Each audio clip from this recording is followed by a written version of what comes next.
বেহেস্তের ফুল আল রাসূল ছিল সোনার মদিনা, মদিনা ছাড়িয়া হোসেন কুফার পথে রওয়ানা।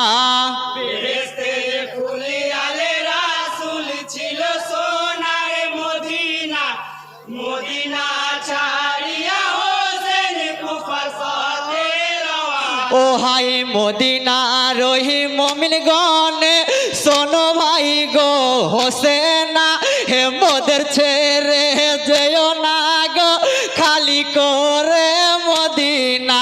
হে তুমি বিনা আধার হবে, তুমি বিনা আধার হবে, হাই তুমি বিনা আধার হবে মোদের সোহ